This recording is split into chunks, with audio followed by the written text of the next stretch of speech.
Olá, pessoal! Vamos continuar a nossa aula sobre sujeito. Na última aula falamos sobre sujeito simples, composto, oculto, elíptico e indeterminado. Faltou falarmos sobre a oração sem sujeito. É muito interessante nós nos lembrarmos que termos essenciais da oração são sujeito e predicado. E muitos se assustam. Opa, se o termo é essencial, como pode haver uma oração sem sujeito? Muito bem, ocorre que por vezes interessa muito mais a informação, interessa aquilo que se está dizendo e não há um sujeito fazedor da ação verbal. Então, nem um sujeito que não esteja fazendo ação. Não há a quem referir aquela ação verbal. Como vocês vão identificar esta circunstância de oração sem sujeito? Sempre verifique o verbo que estiver presente. Há verbos chamados impessoais. O que são verbos impessoais? São verbos que não admitem pessoa, que não estarão ligados a um sujeito.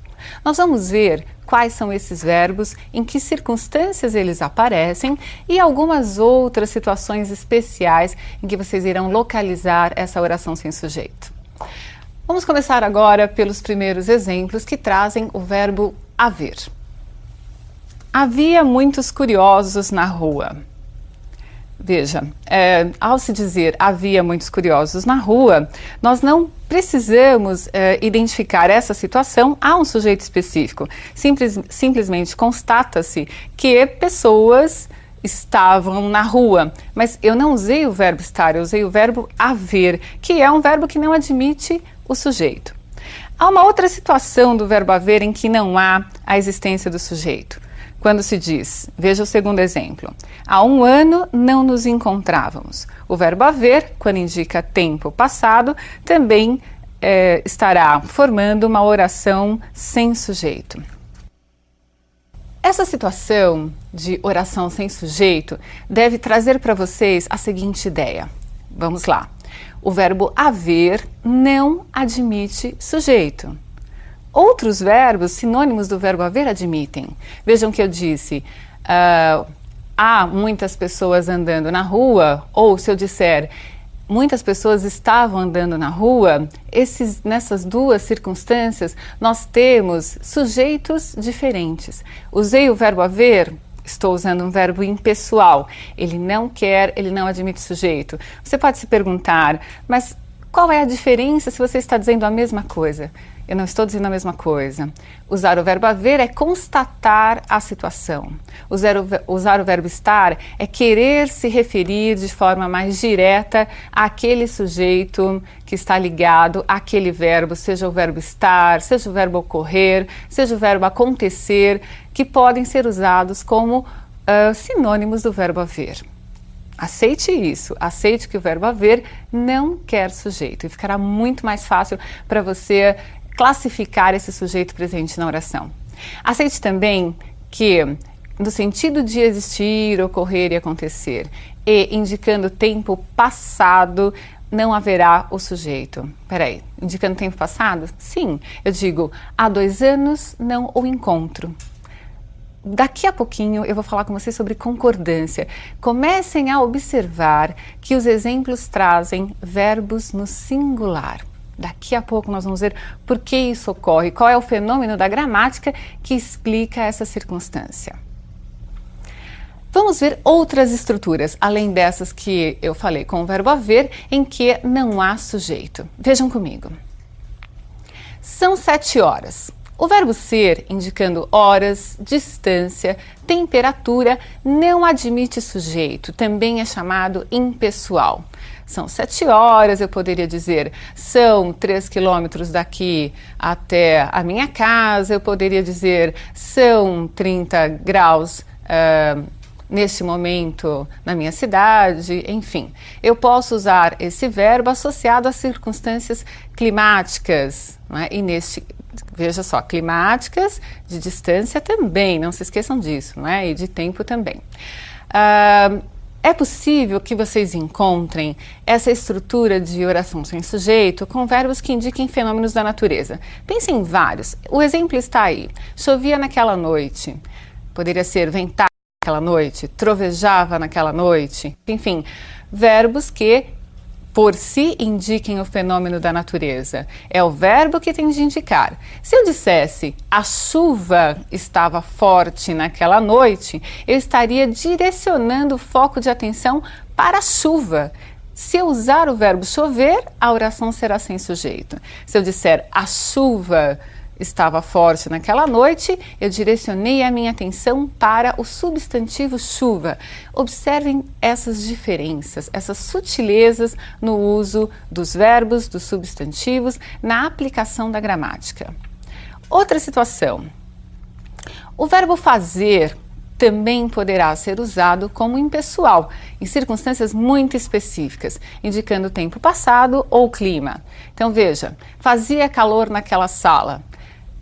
Tempo passado, eu poderia dizer, faz 2 dias que não o vejo. Assim como eu disse agora há pouco, há 2 dias não o vejo. Tudo bem? Então, o verbo fazer e o haver, indicando tempo passado, são verbos impessoais. Vão gravando essas circunstâncias desses verbos específicos. Também o verbo estar, indicando clima. Circunstâncias relacionadas a clima, a temperatura. Veja o exemplo. Está 30 graus em São Paulo. Não é? Eu poderia dizer está calor, está frio, outras circunstâncias climáticas.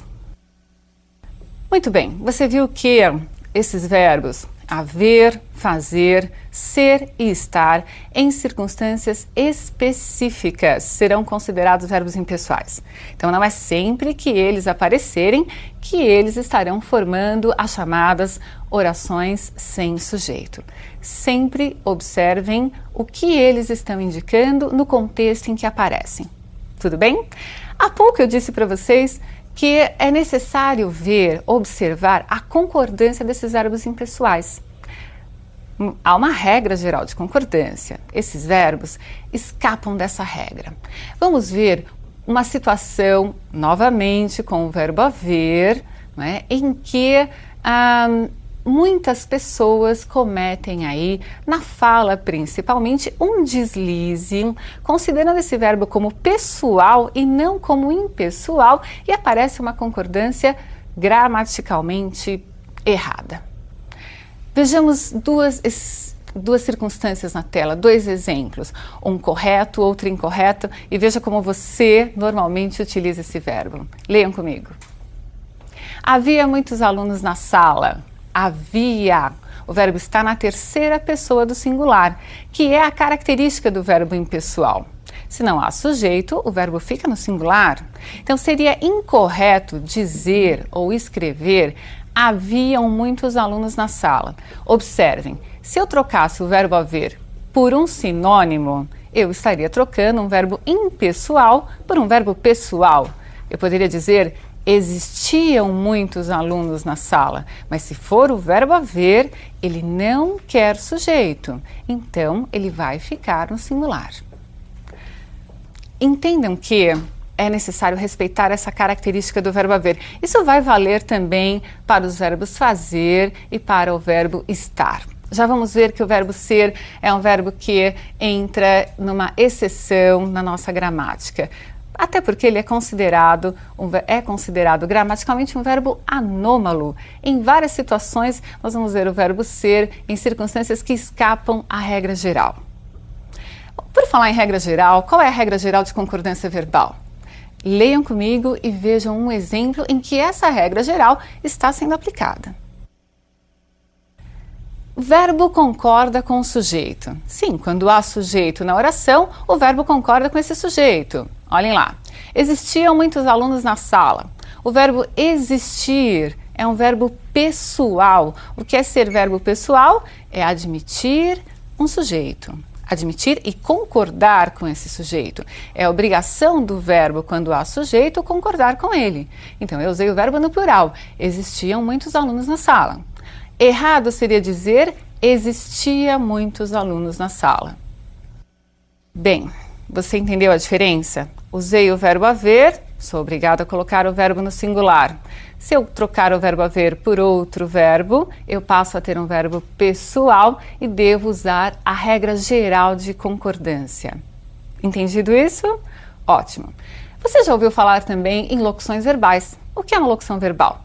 Quando não há na oração somente um verbo, mas dois verbos ou três verbos, e essa junção de dois ou três verbos traz apenas uma informação. Nós vamos ver como se faz a concordância em locuções verbais em que haja um verbo impessoal ou quando há um verbo pessoal. Como se aplicam as regras de concordância? A regra geral ou a regra especial para esses verbos chamados impessoais? Vejam os exemplos comigo e observem que na locução verbal há um verbo chamado principal. Como é que eu vou saber qual é o principal? É o último que você escreve. Aquele que estiver antes dele será chamado verbo auxiliar. Vejam os exemplos comigo. Deve haver questões mais simples. Deve haver. O primeiro verbo, o verbo dever, é o verbo auxiliar. O último verbo que eu escrevi, o verbo haver, é considerado o verbo principal.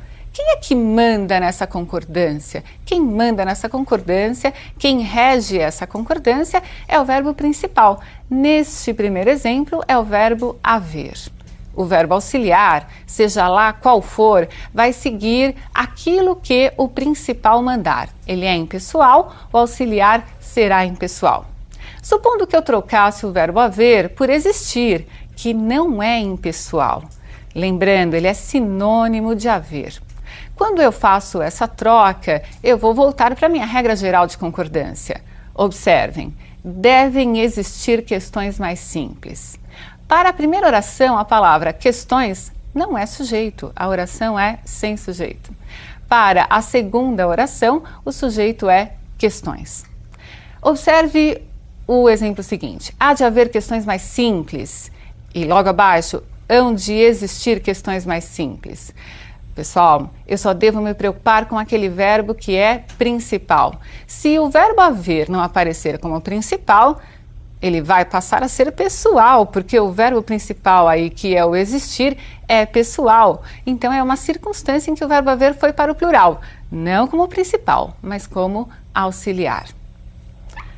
Acharam difícil essa concordância? Ela será pedida a vocês no vestibular, podem esperar, não é? Assim como vocês devem observar outras regras de concordância, por exemplo, como vai acontecer com o verbo ser, que é o verbo que eu chamei de anômalo, que segue características muito especiais.